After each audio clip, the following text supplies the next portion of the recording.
Hello guys, Devin here. Welcome to my channel. This actually feels a little odd because this is going to be my first ever video that's made entirely in English. The reason I decided to make this video in English is because I just moved back to Taiwan and I saw a protein powder product that I have never seen in the States, which I found very interesting. That's why I really want to share this to my English speaking audience. And as some of you may have already known, I was in the cut when I made the move.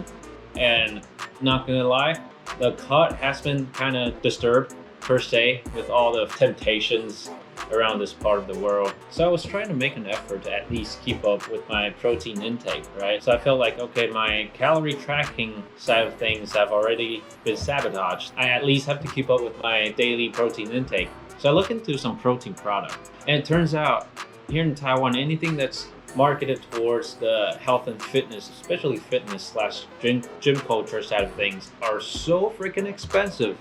Like a tub of protein powder, I remember the brand that I used to use back in the States are ON and Nutricost. Mainly Nutricost. I really like Nutricost.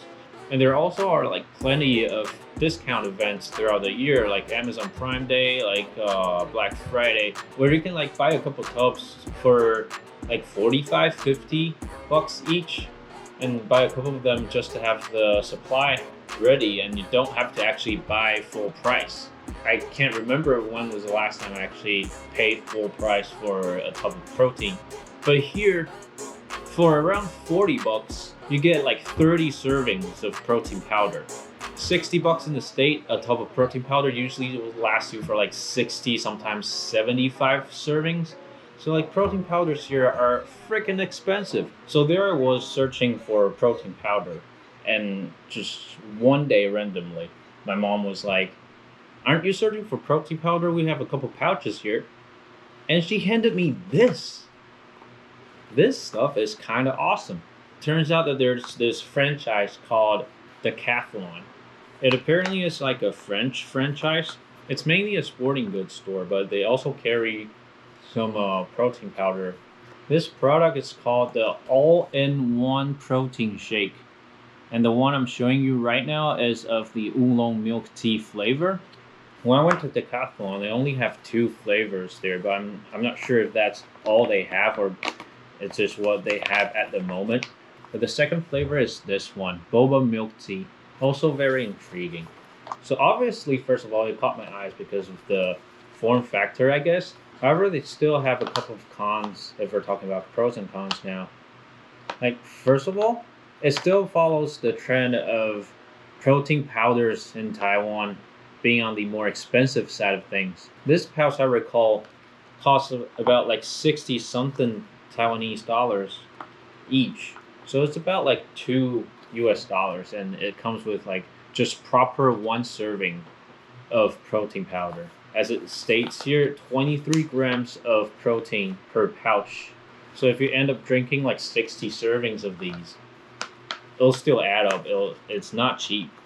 Another thing is, for both these flavors of the one that they have available at the time I visit their store, they're both made of vegan protein. And if you have any experience dealing with protein powder products, you would know that vegan proteins are super hard to actually like mix well.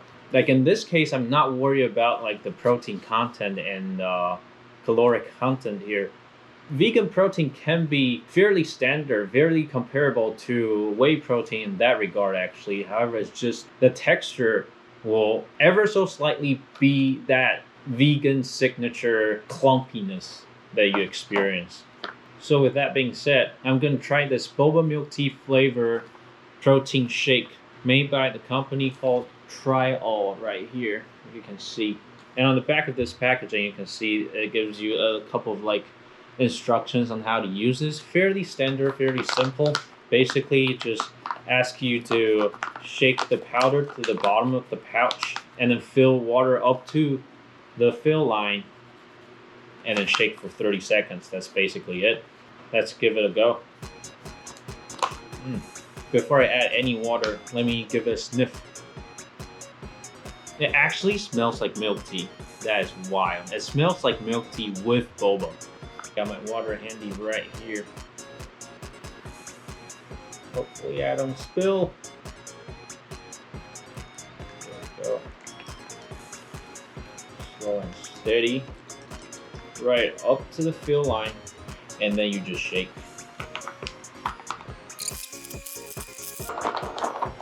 It's really awkward to hold on to the pouch when you shake. And knowing that it's vegan protein, I would just try to feel around to see if there are any clumps.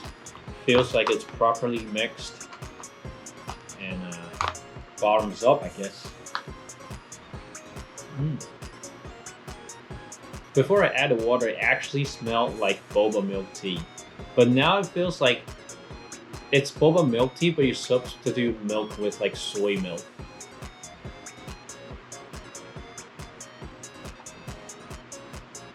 Oh yeah, the taste is absolutely there. You can taste the milk tea, you can taste the boba. At the same time, you can taste the soy milk. And then comes the chalkiness of that signature vegan protein texture. It's still there.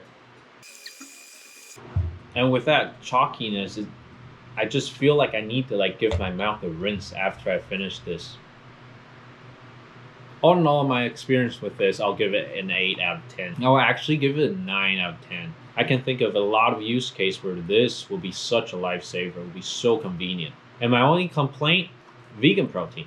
That's all. If they have the same thing with just straight up whey isolate, it'll be almost a 10 out of 10. Okay, today's video is going to be a short one. So I'll be continuing sharing my experience here in Taiwan for you guys. But rest assured, for my regular viewers, I will still be making content in Chinese. It's just, I feel like this kind of things will be more interesting for my audience residing on the other side of the pond. So that'll be it for my first ever fully English video. What do you guys think?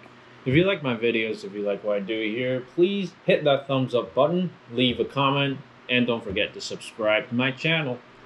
And I'll see you in the next one.